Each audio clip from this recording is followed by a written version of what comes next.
ফ্রান্সের বিখ্যাত surgeon doctor Morris Bucaille. Doctor Morris Bucaille ছিলেন মমি স্পেশালিস্ট, ফ্রান্সের বিখ্যাত সার্জন। 1980 সালে মক্কা শহরে একটা এডুকেশন কনফারেন্স হয়েছিল। সেখানে কনফারেন্সে যোগদান করে আরব অনেক শায়েখদের সাথে তিনি পরিচিত হয়েছেন। সেখানে তিনি শুনেছেন আরব শায়েখরা চ্যালেঞ্জ করে বলেছে কোরআনে কোনো ভুল নাই। আল্লাহ চ্যালেঞ্জ দিয়েছে, পারলে ভুল বের করে দেখাও। মরিস বুকাইলি কনফারেন্স শেষে ফ্রান্সে এসে বলে, কি বলে পৃথিবীর সব বইয়ে ভুল আছে, আমার বাইবেলের ভিতরেও কত গোজামিল, আর কোরআনের ভিতরে বুঝি ভুল নাই। আমি ফ্রান্সের বিখ্যাত সার্জন ডক্টর মরিস বুকাইলি কোরআনের ভুল ধরে ছাড়ব। কিন্তু ভুল ধরার জন্য খুলে দেখে কোরআন আরবি ভাষায় লেখা। কোন ভাষায়? কথা বলেন, আরো জোরে বলেন। আরবি ভাষায়। সে তো আরবি বুঝে না। ফোন করলো সৌদি আরবের এক প্রফেসরকে যে আমি প্রত্যেক সামারে 2 মাসের ছুটি পাই, প্রতি বছর আমি 2 মাস এসে আরবি শিখতে চাই। সৌদি শায়েখ ভাবছে কোরআন বোঝার জন্য, আসলে বোঝার জন্য না। শিখতে চায় কেন? জোরে বলেন। ভুল ধরার জন্য। 5 বছর সে সৌদি আরবে এসে তার ছুটির সময়টা সে সৌদি আরবে কাটিয়ে 5 বছরে আরবি ভাষা শিখেছে। হেদায়েতের জন্য নয়, ভুল ধরার জন্য। 5 বছর শেষ। এবার সে কোরআন খুলে দেখে বিসমিল্লাহির রহমানির রহিম থেকে সূরা নাস পর্যন্ত যাই পড়ে তাই বুঝে, এমন আরবি শিখছে।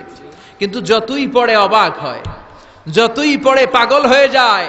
সে বলে সাগর জলের কথা, মহাকাশের কথা, পাহাড়ের কথা, মরুভূমির কথা, এমব্রয়োলজির কথা, অ্যাস্ট্রোলজি, কসমোলজি, বুটানি, হিউম্যান অ্যানাটমির কথা, কোনো কথাই তো কোরআনে আল্লাহ বাকি রাখে নাই। কোন তথ্য উপাত্তের দিক থেকে আল্লাহর কোরআনে ডক্টর মরিস বুকাইলি একটা ভুলও খুঁজে পায় নাই। কোন সুবহানাল্লাহ। সে কনভার্টেড মুসলিম হয়েছে, কালিমা পড়ে মুসলমান হয়ে নিজের নাম রেখে দিয়েছে সুলাইমান। সুবহানাল্লাহ পড়েন। এজন্য কোরআনের সাথে যারাই লাগে সম্মান বাড়ায় দেয় কে? জোরে বলেন কে? কোরআনের সাথে চেয়ার লাগালে চেয়ারের মর্যাদা বাড়ায় কে? কোরআনের সাথে টেবিল লাগলে টেবিলের মর্যাদা বাড়ায় কে? কোরআনের সাথে কাপড় লাগলে কাপড়ের মর্যাদা বাড়ায় কে? তো কোরআনের সাথে যদি আশরাফুল মাখলুকাত লাগে তাদের মর্যাদা কি বাড়ে না? ইউনাইটেড স্টেটস অফ আমেরিকাতে একটা কনফারেন্স হয়েছিল। ওই কনফারেন্সটা হচ্ছে পৃথিবীর যত ধর্মগ্রন্থ আছে সবগুলো ধর্মগ্রন্থের 10 মিনিটের আবৃত্তি শোনানো হবে। কয় মিনিট? চিল্লায় বলেন। ওখানে গিয়েছে শ্রীমত ভগবত গীতা, গিয়েছে বাইবেল, ত্রিপিটক, দশাতীর, বেদ, পুরাণ, রামায়ণ, দীঘানিকায়া, ইয়াহভিস্ট, সেকারডেটাল, টালমা, Torah, Old Testament, New Testament, Zend Avesta এবং আল্লাহর কোরআনও। কোন সুবহানাল্লাহ। চীনের প্রাচীন ধর্ম কনফুসিয়াসের পাণ্ডুলিপি গিয়েছে। যারা আগুনকে পূজা করে, অগ্নি উপাসক, আগুন দেখলে নমস্তে নমস্তে গায়, তারাও গিয়েছে।